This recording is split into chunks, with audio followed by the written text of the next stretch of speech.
Jolly old England. Queen Victoria's England. Here is an empire whose reach extended all the way around the globe. Indeed, the saying is that the sun never sets on the British Empire. Her ships sail the world pursuing trade, bringing home spices, silks, and other riches from exotic lands. But not everyone in the land was jolly. Witness one Ebenezer Scrooge. You've heard of him, no doubt? No? Yes, I have. Some of those ships brought home riches that funneled through his hands. As the story goes, one day, without his knowing exactly when, the money Scrooge counted and earned his commissions became more important to him than the people who surrounded him.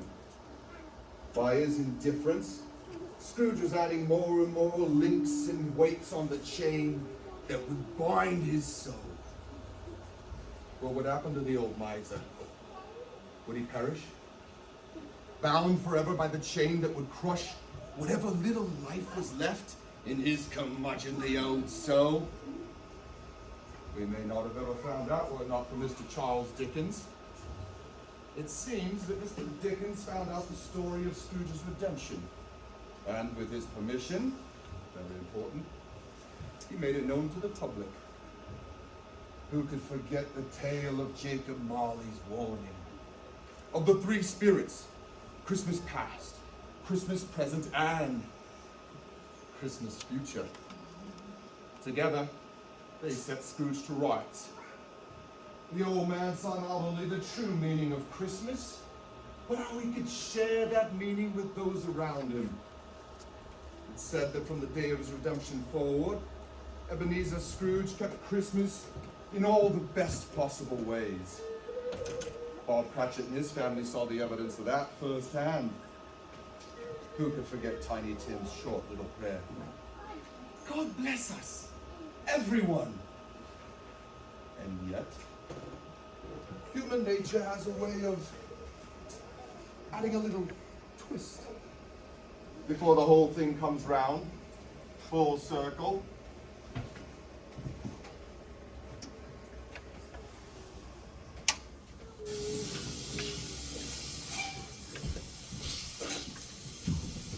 Here now, Tim. Why are we leaving? Well, it's still early yet. That's Tiny Tim. Do tell. I've made up a perfectly wonderful party. It was just getting started. You must know I have another party to be at tonight. Very important party. What could be more important than being with your friends for Christmas? Being with my uncle at his party. What? Do you mean old man Scrooge? Oh, that old chestnut. He's been crap these last 15 years. Ever since he came up with that crazy story about Jacob Marley and the three ghosts or spirits or whatever they were. Now, you don't really believe all that rot, do you? No, Albert. He's my uncle, after all. Whatever happened. Fact is right. I think being the meanest man that I've for all those years finally got to. How he throws those big Christmas parties and gives away all the stuff to people on the road. Even money. Precisely. Precisely what? Money. He gives away money. Especially at this time of year. My kind of uncle if I had one. No man has pockets that deep, even him. He does. Probably left from his old money-grabbing days. But the way I hear it, the old man is careful of his dealings, and still makes a tidy sum, even without being shady or stingy. As may be. But I don't care about how he gets it. I just make sure I'm on hand to get my fair share. Clever lad, but still. You know, George, come to think of it, well, I can't ever remember Tim working a day in his life. Same, I'm not sure I believe you. Why not? Do my clothes look like those of a man who lacks money? Is my face drawn and pinched as if I've been living on workout wage? Have you ever known me to be without money for a round of drinks? Well, no. I can get a 5-spot any time I like. Coming by money is easy enough if you're smart about it. Easy money? How do you do it? Easy enough. Like this.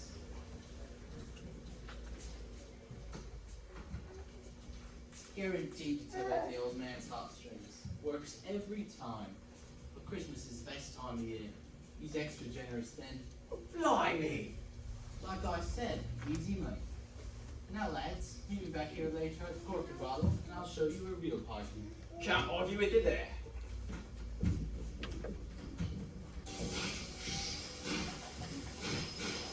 For 15 years, Scrooge's heart has remained open and kind. But now this! Do you see the problem? Yes, we showed Scrooge the error of his ways, but it seems we have enabled him to create a whole new set of heirs without him. Indeed. Well, Scrooge valued money far too much. Young Tim values it far too little. It is just a means for his own selfish ends. Yes, Tim and Scrooge both use money to ruin the meaning of Christmas. But Scrooge has learned better for the good of all. But Tim, there must be something we can do for him. I'm sure there must be. But what? Let us observe him a little longer. I suspect the answer we seek is not far off.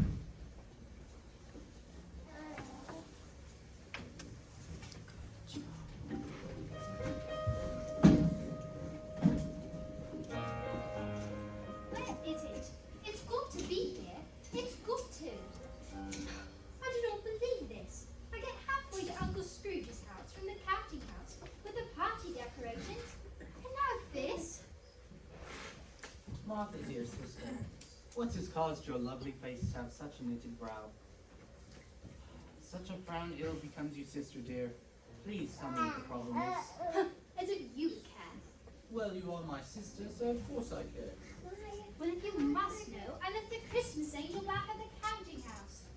Uncle will be very disappointed if we don't have it for the party. Christmas angel?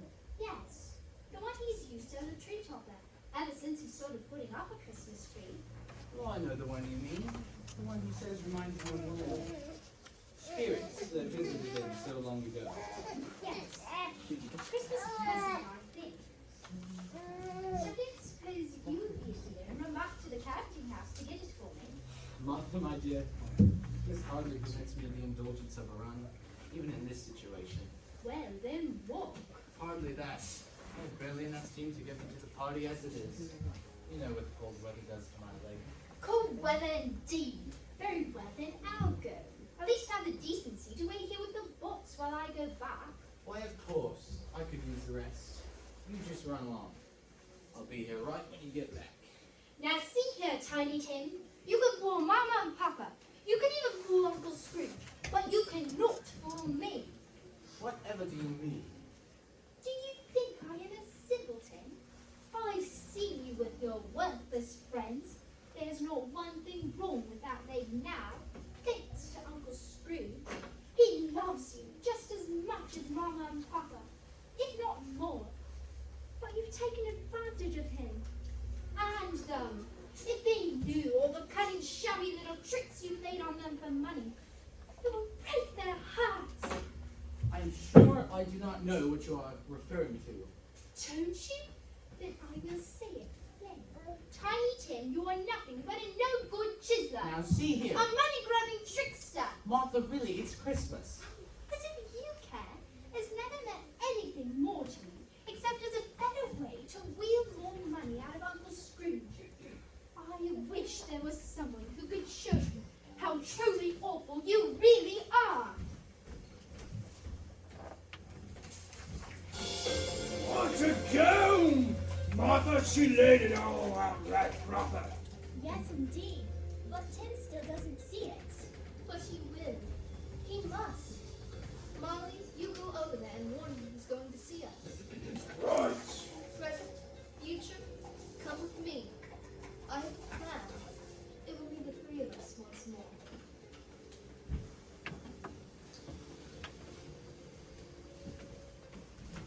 Drat this fog. I can't see a thing. I'll be late to Uncle's party. I need to. Now see here, George, I told you never to call me that. Don't sneak up on a man like that, especially in a fog. I am not your friend, George. I and Jacob Marley. And the only fog that's here is the one that's in your heart and your soul. Jacob Marley, Uncle Scrooge's old business partner. Impossible, he is long dead. Nevertheless, I am here. Impossible, I say. Rubbish. Nothing more than an illusion brought on by too much gin or ale Or a bit of undigested mustard, or a bite of fat beef.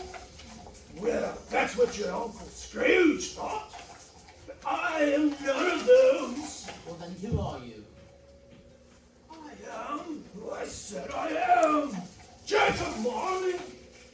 And I've come to give you a warning. Let me guess, I'm about to be visited by 3 spirits, just as in Uncle Scrooge's corny old story. Let me see. It'll be the ghosts of Christmas past, present, and Christmas future. Am I right? You have said it.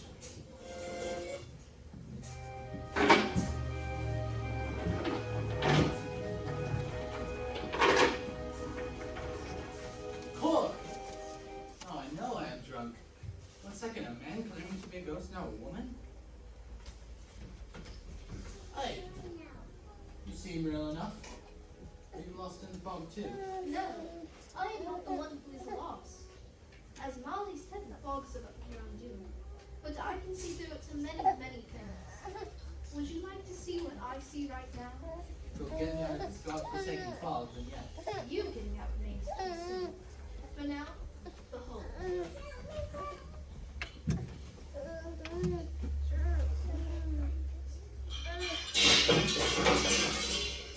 You got me more than you're worth. Now get out. Hey,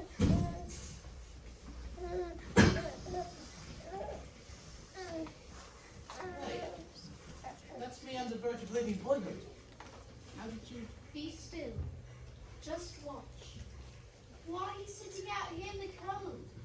You should go home. I can't go home. Why not? Everybody has a home. I don't. Not really. Mother and Father are in prison for debt. They won't get out until the debt is paid. That's silly. How can they pay the debt if they can't work? They can't. So I got sent to the workhouse. If I work hard enough, then I can pay them the debt and get them out. Well, don't you have a job? I did. I was washing crockery at the Cork and Bottle. What happened? I dropped some cups. They asked me to come and get out. Oh, no. What are you going to do now? I don't know. There must be something. How old are you? 11. I wish I was like you. What, me? What do you mean? You're small for your age. You have that win and that stick. Could use them. People would feel sorry for me. So when I ask them for money, they give me some. Because I'm sad looking and helpless. I thought all got easy than having to work hard. People will feed you and don't care if you live or die. Oh, you don't want to be like me. It's not worth it. You don't believe me? There's a gentleman right there waiting for the cow. Try it. Hey, sir, why you spare tuppence for a poor little lad? Thank you, sir. See what I made? Easy money. Now, since I gave you the idea, split it with me.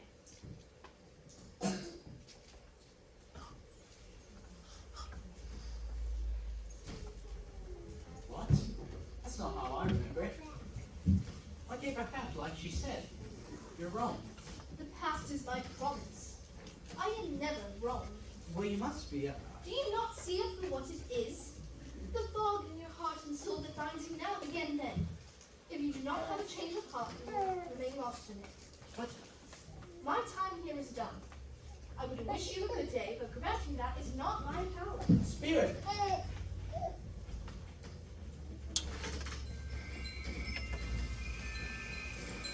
Yes, Tiny Tim is all grown up. And as you can see, he is not the man his parents, nor his Uncle Scrooge had hoped he would become. They lavished their love and kindness upon the sickly boy he had once been. And yet, somehow, they missed out on the fact that this once loving lad had learned how to get what he wanted without regard for the hearts of those from whom he got it. To be sure, Tim himself aided in their blindness by deliberately deceiving them about his condition. Somehow it seems that even the very best doctors money could engage were unable to aid Tim to a full recovery. He never came to understand what his Uncle Scrooge understood. That the milk of human kindness, shown again and again from the birth of Jesus at the first Christmas to the present, sours if misused by those who receive it. The stain of sour milk is in Tim's soul, causing him to be lost in a fog through which he cannot or will not see, and which he does not understand. Tim's sister Martha tried to tell him. Jacob Marley's ghost has tried to warn him. The spirit of Christmas past tried to show him how it all started. None of their efforts have gotten through so far. The fog has begun to close in around Tim once more, almost suffocating him. Is Tim beyond help? Even the spirit of Christmas past does not know, though she has done her part as best she can.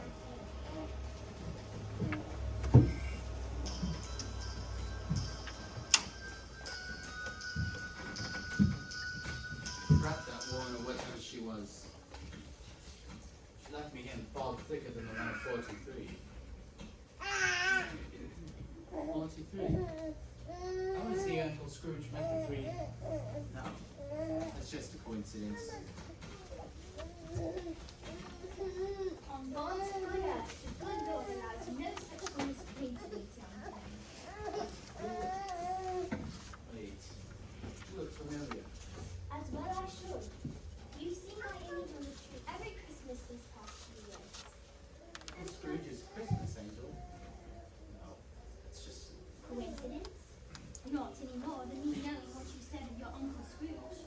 And I quote, I get a 5 spots anytime I like, or guaranteed to tug at the old man's heartstrings. Works every time, but Christmas is the best time of year. He's extra generous then. What? Now I see what's going on. It means George and Albert put you up to this, didn't they? Hardly. I don't think you know them as well as you think you do. They have been very busy since you left them. Would you like to see the results of their efforts? Why not, you old frog? Show me your vision. As you wish. Oh, wait. Those are my mates. Oi, George! Albert! They cannot hear you. For the moment, you are a spirit. They can neither see nor hear. But they must. They're right there. Quiet, man. Just watch and listen.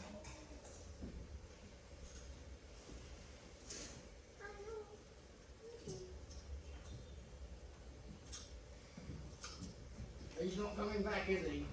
Don't think so. Well, bloody just like him. It being Christmas and all, you'd think he'd show up. No, look, George, when you get right down to it, well, Tim doesn't give a whit about Christmas. Not really. Well, you heard him. Easy money. Money enough for good food, fine clothes, and parties, so that people can tell him how wonderful he is. Right, it's all about him, isn't it? And what he can get out of people. I see that now. You know, we're supposed to be his friends, but I don't think he cares about us. Not really. He doesn't. What is he, having been so kind as to give either one of us so much as a small gift to demonstrate his friendship? Never has, but well, I've got you on, Albert. It isn't much. Well, thank you, George. Oh, and as it happens, I got you one as well. It's from the heart, George. That's all that matters, mate. Here, let me buy you a drink. Why, all the cheek. If I had known of their efforts, well, I would have. Would have what, Tiny Tim? There's so much you don't know. Oh, and you do? If it happens on Christmas Day, I know it all full well. Well, then why don't you just tell me? I'll do better. I'll show you. We wish you a Merry Christmas. We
Mrs. Ellis, humbug. It is Christmas after all.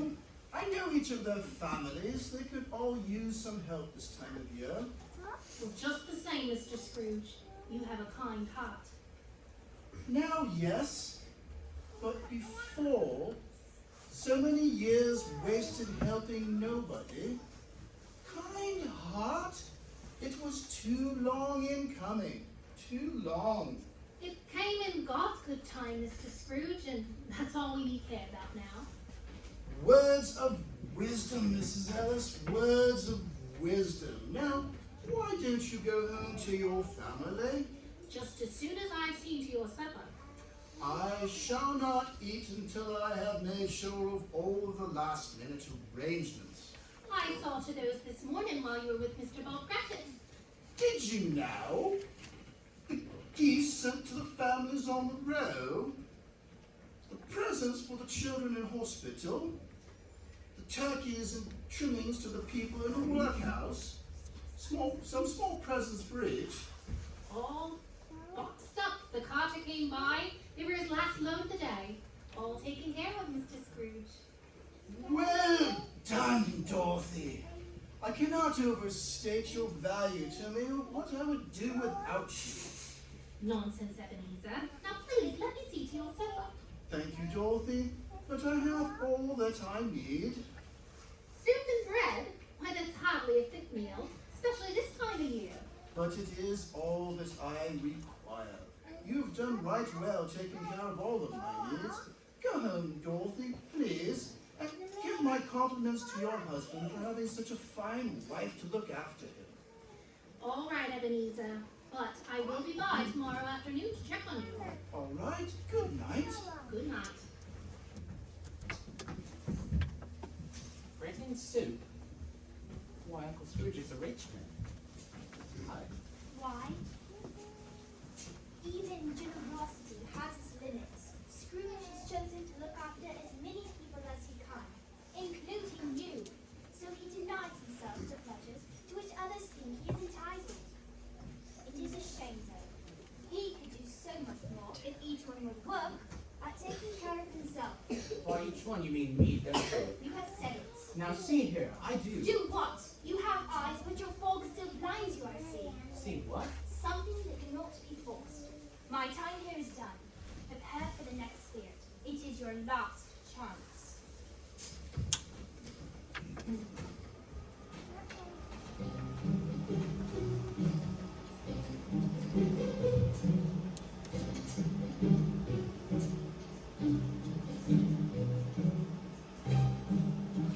Just my luck.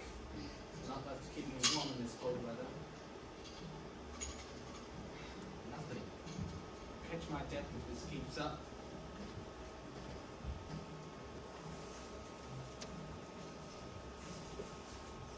You must be Christmas future. I want no part of you, spirit of ill intent. Leave me.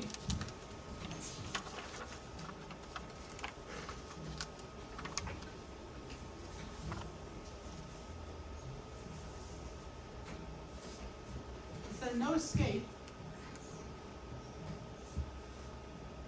No escape. I know that now. With all the things I have seen tonight is what you may show me that I fear. But, and yet I ask you, here's this fog that I may see.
Martha, my dear, whatever is wrong? Did the accounts not balance? Of course they did. Even in bankruptcy, Uncle Scrooge had a plan. Everyone will be paid once the house and furnishing are sold. Oh, that man. I worked with for him for 20 years. He was always very careful with his money. Even as generous as he's been these last few years, I never imagined it would end in bankruptcy. It must have broken his heart. He died of a broken heart, all right. But it wasn't the bankruptcy that did it. Well, then what did then? It was a leech. A leech? I'm sorry, child. No doctor was attending him. I found him in his bed. He died in his sleep the night before. Not that kind of leech. A human leech. My brother, Tim. Well, I know Scrooge had a soft spot for the He's boy. not a boy, Dorothy. He's a man. Or at least he resembles one. What do you mean? Tim paid on everyone's sympathies. He used the excuse of his supposedly lame to get money from Uncle Scrooge and our parents. Every conniving, scheming trick he could think of. No one would believe me when I told them. He was draining everyone. It didn't stop until Uncle Scrooge found him drunk in the alley by the coffin bottle. Tim was so drunk he babbled on about all his schemes, thinking he was bragging to one of his friends. Uncle was never the same after that. That rogue! Where is he now? I don't know and I don't care. I hate him for what he's done. I hope I never see him again. Oh, hush now, child. You can't mean that. No matter what he's done, he is your brother still, after all. No, Tim stopped being my brother a long time ago. Oh, sweetie. Would your Uncle Scrooge want you to think that way? It's Christmas. He'd say, just as Jesus came to offer us the gift of forgiveness, we must give that forgiveness to others. It's so hard. I don't think I can. Oh, God's good time, love. God's good time.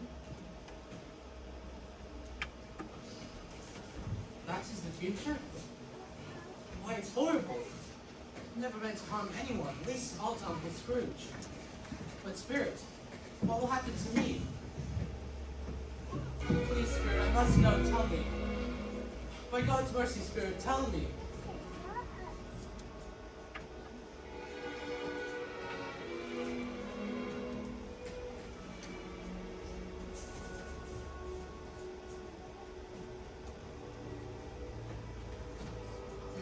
Man.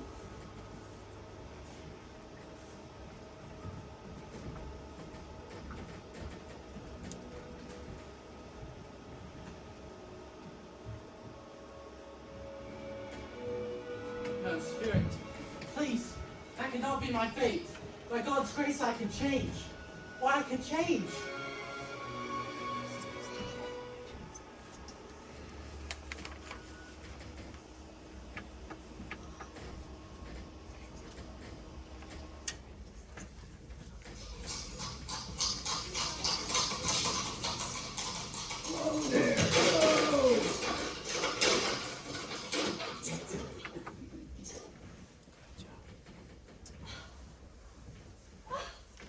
Can I not even trust Tim to do so simple a job as this? He's probably in that pub with his no-count friends. Mother said a lady never goes to such an establishment. But if he is in there? No, if he is, I can never pull him out, no matter how hard I try.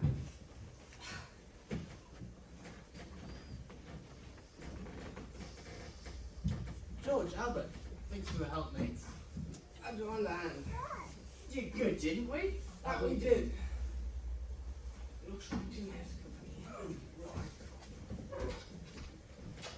Martha, you're here. Martha, please, I'm sorry I wasn't here. You should be sorry. I leave you with this simple. Why, Tim, you're a mess. What happened? That's what I was trying to tell you. But go on, I'm listening. While I was waiting for you, I heard a crash and scrape down the street. The car driver just come by with a huge load of boxes, so I thought I would see what was going on. You did you? His wagon was tipped when a wheel parted from the axle. Boxes were all over the street. Their presents in some, turkey and geese in others. He was just standing there looking helpless. So? So I asked if I could help him. We had just managed unloading the rest of the boxes when we meet George and Albert came up. Together we managed to hoist up the wagon and get the wheel back in place. Albert found cotter pins, so we were able to bang them back in and keep the wheel tight. The three of us loaded up the rest of the boxes and sent the carter on his way. Just like that? Oh no, not exactly. Out with it then. You won't believe me. Try me. Well, when the carter saw how well I knew the streets, he offered me a job driving for him, and I took it. You what? I took the job. You took a job? Really? Yes, I'll start the day after Christmas. For how long? You'd rather party in a pub. Your gimpy leg is always the excuse. Martha, please, I don't know what to say to convince you. There is nothing you can't. You've lied and schemed your way out of every good opportunity Papa and Uncle Scrooge have set for you. It's always just been about the easy money. I said it not an hour ago and I say it again. I'm ashamed to call you my brother. Martha, Sister, if I cannot tell you what happened, perhaps I can show you. Innkeeper, give this to Harry. Tell him it's his. I won't need it anymore. Or this. There. It's done. I'll be fine. And Uncle Scrooge will be fine as well. Uncle Scrooge, what do Never you... mind. Things have changed now. I've changed. Yes. Maybe they have. I'm sorry for what I said about being ashamed of you. That's all right. I had it coming. But things will be different now. Yes. I think they could. They will. Yes, they will. I'm going to like this change very, very much. Speaking of change, we better get you home so you can change into some clean clothes before Uncle's party. I'll just get the box and we can be going. Oh no, please. Let me get that for you. A little dirt won't hurt the box. Hey. What's this? What? I think I found the tree topper you were looking for. Oh, look, that! It's her! Uncle's Christmas present! Not just uncles anymore. What do you mean? Never mind. Perhaps I'll tell you someday. We best be off home. I need to change.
God bless us, everyone.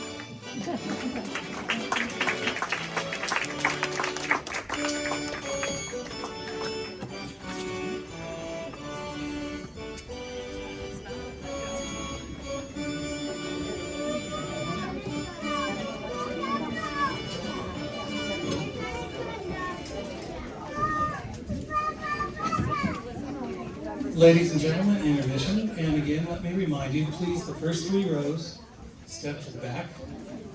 We will be moving a lot of furniture.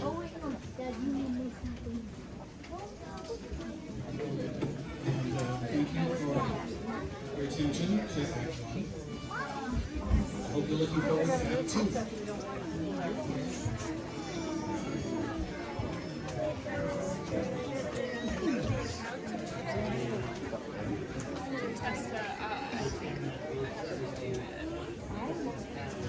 That was good. Very good. That's really good. Ooh, you got the old analog. That's fun. Wow, I remember those days. You did good though. Thank you. Yeah. You ever read that?